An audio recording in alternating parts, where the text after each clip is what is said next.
Hi കൂട്ടുകാരെ, ഇന്ന് ഞാൻ വീട്ടിൽ വന്നേക്കാണ് കേട്ടോ. എൻ്റെ അച്ഛൻ്റെ പിറന്നാളായിരുന്നേ. അപ്പോൾ ഞാൻ രാവിലെ ഇങ്ങ് പോന്നു. ഇവിടെ വന്നിട്ട് ഞങ്ങൾ എല്ലാവരോടും പായസമൊക്കെ വെച്ചു കേട്ടോ.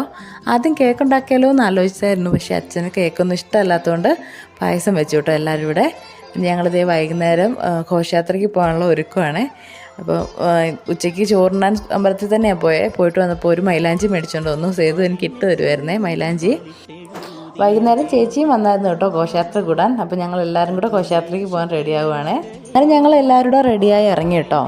ഇനിയിപ്പോൾ തൊട്ട് മേളിലെ വീട്ടിലെ ചേച്ചി ഉണ്ട് കേട്ടോ. അത് നമ്മുടെ വീടുകളിൽ തന്നെയാണ് രാജചേച്ചിയും വിളിച്ചുകൊണ്ട് ഞങ്ങൾ പോവാം. ജയന്താമ്മ വന്നില്ല, ജയന്താമ്മയ്ക്ക് നടക്കാൻ വയ്യെന്നും പറഞ്ഞ് ഞങ്ങൾ പകുതിക്ക് നിന്നാണ് കേട്ടോ ഘോഷയാത്രയ്ക്ക് കയറാൻ പോകുന്നത്.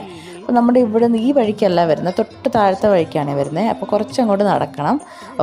അങ്ങനെ പോകുന്ന വഴിക്ക് നമുക്ക് ഈ കാറ്റാടിയൊക്കെ കാണാൻ പറ്റുമേ. അപ്പോൾ മക്കളെയൊക്കെ അതൊക്കെ കാണിച്ച് പതുക്കെ നടന്ന് വർത്താനമൊക്കെ പറഞ്ഞാണ് കേട്ടോ പോകുന്നത്. ഒരു 5 മിനിറ്റ് പോലും വേണ്ട കേട്ടോ നമ്മുടെ വീടിൻ്റെ അവിടെ നിന്ന് ആ വഴിയിലേക്ക് പോകാൻ.